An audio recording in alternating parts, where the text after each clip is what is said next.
Hey guys, and welcome to episode 2's breakdown from season 7 of the Clone Wars. Now we learned a lot of cool stuff in this episode, so I'm going to go through it, and of course there will be spoilers.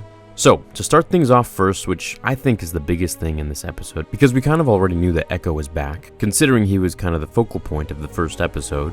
Obi-Wan and Rex kind of know that Anakin is with Padme, and this is really the first time that we kind of get to know this, which is pretty interesting to see. So the episode starts off with Hunter and Rex talking about going to save Echo, and Anakin is all on board, whereas he tells Rex, hey, we gotta go do that thing, remember? And Rex doesn't really remember, but then we see that Anakin goes into a private room and speaks to a hologram of Padme while Rex is keeping watch. Now, when Obi-Wan approaches, Anakin finally ends his call so as to not reveal what he's doing. And when they're leaving, Obi-Wan says, I hope you at least said hi to Padme for me. Anakin turns back and looks at his master. This is really the first time that we get a strong hint that Obi-Wan really does know what's going on with Annie and Padme, as well as Rex. So, I mean, after all, Obi-Wan puts 2 and 2 together in episode 3, and this leads right through Revenge of the Sith, so it makes sense that he would have some inclination, and we'll see these hints. They head to Perkol, which is on Skako, to find Echo. Now, when they go there, they're attacked by these flying reptiles, and they meet the Poltex, and the Poltex worshipped these flying reptiles,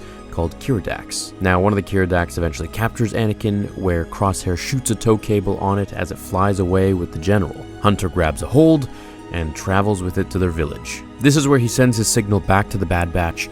They go and rescue Anakin without any casualties as he wanted.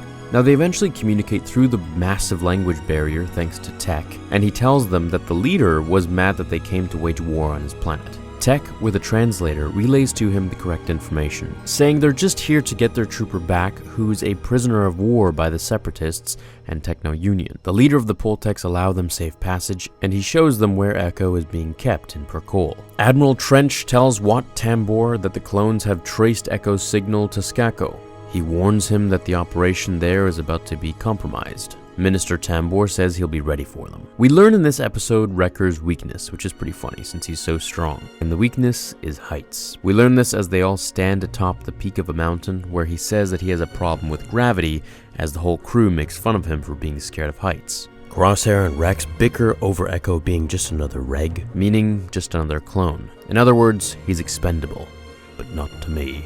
Rex punches him when his back is turned, and Anakin, along with Wrecker, splits it up. Having a talk with Rex in private, Anakin tells him to be cautious, that this could all be just a setup.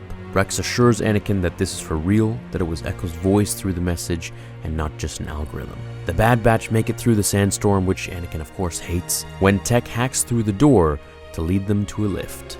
As Anakin tells them this is a stealth mission, the doors open and all the droids look at them, when the Bad Batch run out and disobey Anakin's orders by taking all of them out within seconds. Now, of course, they're all really cool in their own right, but Crosshair really reminds me of that one gamer dude who's so ridiculously skilled he just one-shots everyone without a scope on his sniper. He's pretty cool. They battle plenty more droids until they finally get through to where Echo is being held. Tech pushes some buttons and pulls some levers when finally a door opens and Echo falls out. Although it's not the same Echo that we knew, he looks like he's straight out of a horror flick. Tubes and wires everywhere, implants in his head, robotic legs, and just implants everywhere, even replacing his stomach into his ribs.